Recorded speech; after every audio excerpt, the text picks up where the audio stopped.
Bien, aujourd'hui, on va reprendre la métaphore et la métonymie dans la pensée de Lacan, mais avec un exemple concret. Attention, pour suivre cette vidéo, il faut avoir déjà bien regardé les deux vidéos, l'une consacrée à la métaphore et l'autre à la métonymie.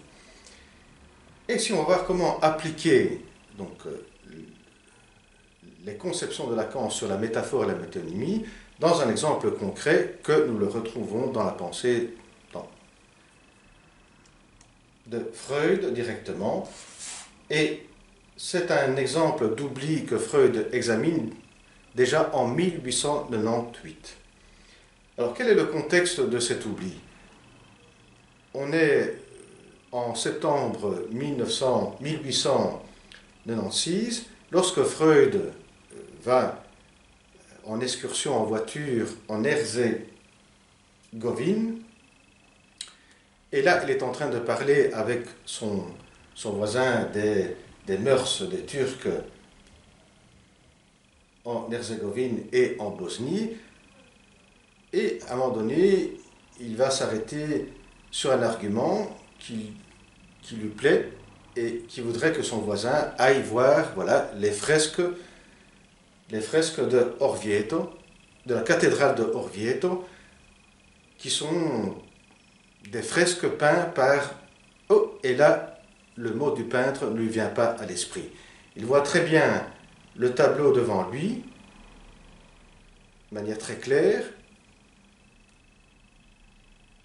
mais il n'arrive pas à se souvenir du peintre, du nom du peintre, et là, il doit avouer à son interlocuteur qu'il n'arrive pas à se rappeler de ce nom.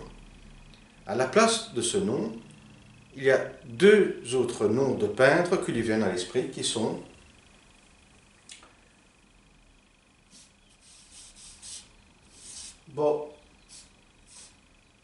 Botticelli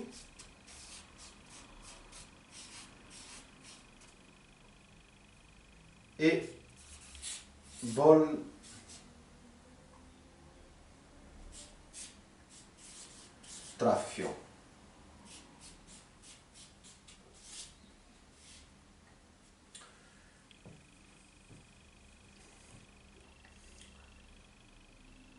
Et pendant des jours, Freud essaiera de se souvenir du nom du peintre des fresques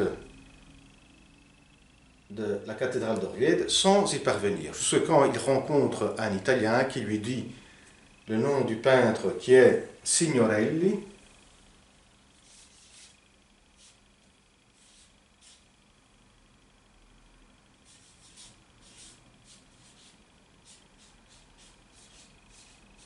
et Freud sait directement dire le prénom qui est Luca, Luca Signorelli. Les jours qui suivent, Freud est curieux de savoir comment est-ce possible que le nom d'un peintre très connu ne lui vienne pas à l'esprit. Et à partir de là, il décide d'appliquer la technique qu'il applique pour les rêves, technique d'analyse, d'association libre. Et à partir de là, il va découvrir qu'est-ce qui s'est passé. Alors, première opération, c'est de se souvenir des arguments qui étaient entre lui et son voisin de voyage, les arguments qui étaient avant de vouloir parler du peintre Signorelli. Et les arguments étaient autour, comme on disait, des mœurs des Turcs en Herzégovine et en Bosnie.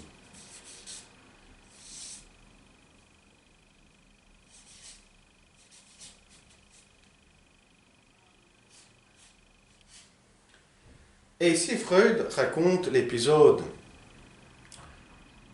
des expériences de son collègue médecin qui racontait que quand il devait annoncer que un patient, aux proches, donc annoncer aux proches que le patient devait mourir, eh bien les proches disaient « Monsieur », et voilà que ici apparaît « Monsieur, s'il était possible de sauver, vous auriez fait ce qui était nécessaire. » Et donc, c'est là qu'apparaît le mot monsieur. Freud dit que, étant donné qu'il avait été pendant plusieurs jours en Italie, il était habitué à parler en italien, et donc le mot monsieur s'était traduit en signore.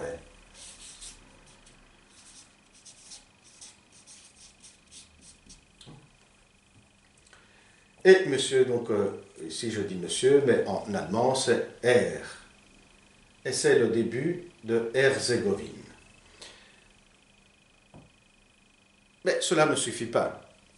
Il y avait une deuxième pensée qui était là, mais Freud ne la dit pas à son voisin, toujours au sujet de ce médecin, de ce collègue médecin, qui rapporte une autre histoire liée à la sexualité en disant que pour les Turcs, c'était tellement important la sexualité que si ils avaient un grand souci de ce côté-là, eh bien, ils disaient « Monsieur, vaut mieux mourir que ne pas pouvoir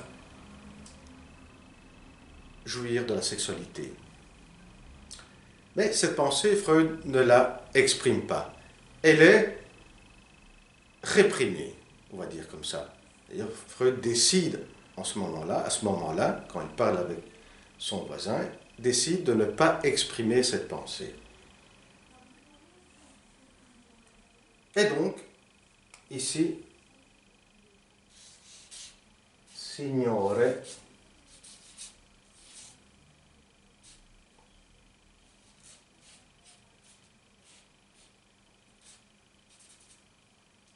se réfère à ces deux courants de pensée qui sont autour de la mort et sexualité.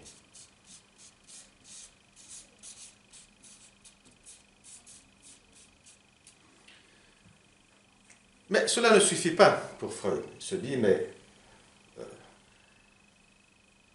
est-ce qu'il y avait une autre pensée à laquelle je ne voulais pas être au courant à ce moment-là? Et c'est par le biais de ce Boltraffio, donc,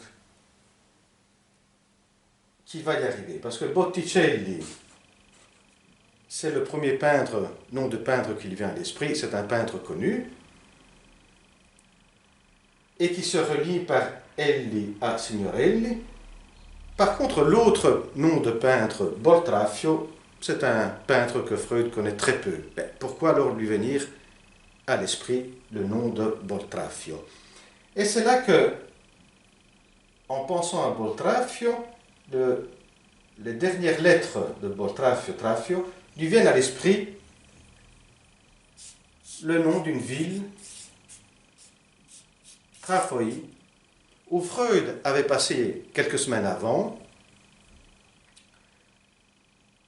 les vacances, et là, il apprend une nouvelle. Il apprend qu'un de ses patients qu'il avait suivi se suicide pour des questions liées à la sexualité.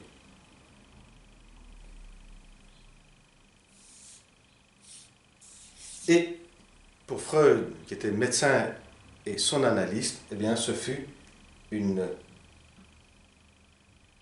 nouvelle qui l'avait accablé. Et donc c'est par ce biais-là de Boltraffio qu'il arrive à Trafoi et que là se rejoignent le thème de la mort et de la sexualité.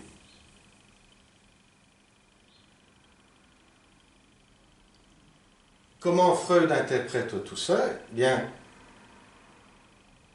c'est que ce qu'il ne veut pas, ce qu'il a refoulé effectivement, et donc ce qu'il ne voulait pas qu'il lui vienne à l'esprit certaines pensées, c'est l'épisode, c'est la nouvelle qu'il a reçue à Trafoi.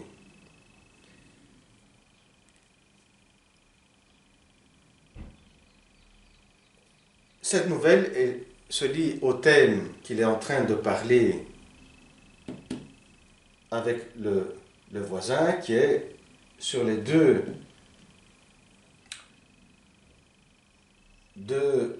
épisodes que raconte son collègue médecin autour des mœurs des Turcs Et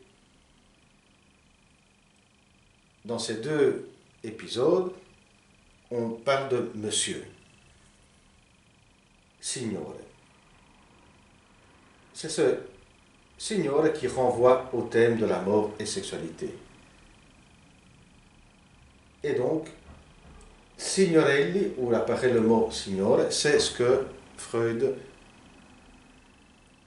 à Freud pose un problème.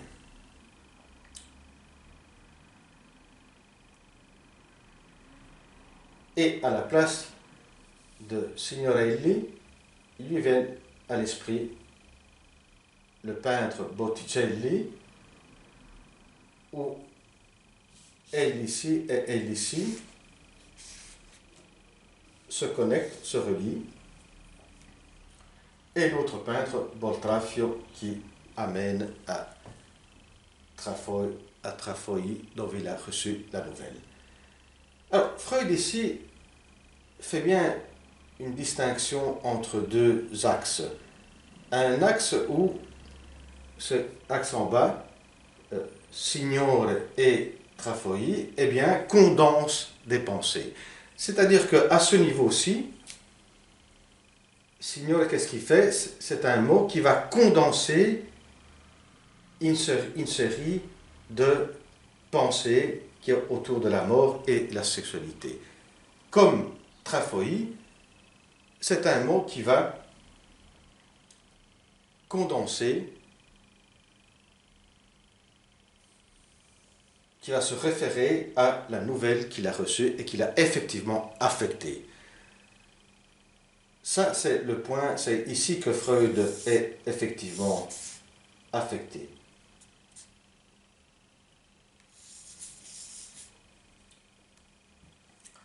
Par contre, à cet autre niveau, Freud va parler de déplacement. C'est-à-dire que là où le mot signorelli n'apparaît pas, parce que ce mot signorelli pourrait lui faire revenir à l'esprit le thème de la mort et de la sexualité, et donc lui dire à l'esprit ce thème de la nouvelle, eh bien, il va y avoir un déplacement sur des autres mots. Botticelli dans ce cas-ci, et Trafoi, pour ne pas rappeler le mot Trafoi, il va avoir un déplacement sur Boltraffio. Et ensuite, il met en lien Bosnie avec beau et beau. Donc c'est ici, c'est à partir de là, de ces deux niveaux que Freud même cite, qu'on peut introduire la notion de métaphore et de métonymie. Donc ici, à ce niveau-ci, c'est Signore qui est à la place, qui condense pour Freud des thèmes comme Trafoi va rappeler directement un certain thème, à un autre niveau où, pour ne pas avoir une connexion, pour ne pas se rappeler directement de ça, il y a une connexion, qui a un déplacement avec le mot. Déplacement de signorelli, on a Botticelli, déplacement qui se fait par une connexion de signifiante, elli, elli, et ici, un déplacement de Trafoi à Boltraffio qui se fait par une connexion signifiante Boltraffio. Donc ça, c'est ce qui apparaît dans le texte de Freud. Maintenant, si on applique ce qu'on avait expliqué avec les mots de métaphore et métonymie, on va voir que cela est possible. Bon, déjà, d'une manière intuitive, c'est-à-dire que si on prend une première définition qu'on avait donnée pour métaphore et pour le mot métonymie, eh bien on voit bien que la métaphore, c'est un signifiant qui se substitue à un autre. Ici, signore se substitue, remplace la mort et la sexualité, comme Trafoi va aussi remplacer la mort et la sexualité. Et définition de métonymie, comme on l'avait donné, c'est une connexion entre signifiants, et la connexion se fait entre Signorelli et Botticelli. Donc, de manière intuitive, on voit bien l'application qui peut se faire directement.